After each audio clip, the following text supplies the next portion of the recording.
The bloodstream has a very narrow pH value that it must stay within in order for the body to function properly. If the blood moves too far to the acidic or even too far to the alkaline side, we can literally die. The body doesn't really want that to happen, so it does whatever it can to keep the bloodstream in a balanced pH level. Now, in the natural world, when people talk about pH, they're often talking about, hey, we need you to alkalize. Alkalize or die, they're all telling us. You're gonna alkalize by this Thursday, you're dead like a rock. These pH gurus explain how we're all too acid and it's killing us all one by one. Of course, when someone follows these approaches and tries to alkalize themselves and they completely fall apart, the pH guru tells them, oh, that's okay. You're just going through a healing crisis. Just stick with it and you'll be fine. And that's not right. There appears to be a few pH gurus out there that are just telling everybody that the same approach is right for every human being. And that's just not how the body works. When we discuss an acid or alkaline imbalance, we're talking about blood pH. Measuring urine pH and saliva pH in context with breath hold and breath rate can really be incredibly insightful and very useful and can give indications for other imbalances that might be going on in the body. But urine pH or saliva pH are not always an indication of the pH of the blood, as many of the pH gurus will have you believe. So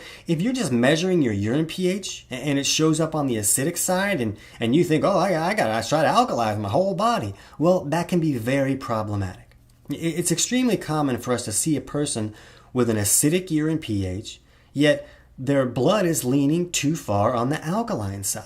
So when they take steps to alkalize their body, they magnify the problem that imbalance can create. The reality is that different areas of the body should exist in different pHs. Like the blood should lean slightly on the alkaline side, just very slightly though, while the stomach should be very acidic. So don't view the body as like it's acidic or it's alkaline. That's just not reality. So instead of looking at your urine and saliva pH, we like to measure breath rate and breath hold. To do this, you just want to relax and set like a timer on your phone for 1 minute and just lie there and try to breathe normally. It's nice if you have someone else that can count your breaths for you, but you just want to count how many times you inhale in 60 seconds. So you don't want to count inhale 1, exhale 2, just count the inhales. So what happens is CO2 in the blood is acidic. So if the blood is leaning too alkaline, it'll slow the rate at which it's breathing to hold on to more CO2 and acidify that blood a little bit. So we can look at our breath rate and that can give us an idea if the blood is leaning too acidic or too alkaline. You really want your breath rate to be around 14 to 18, and if a breath rate is lower than 14, then that's an indication that the blood may be leaning a little bit on the alkaline side.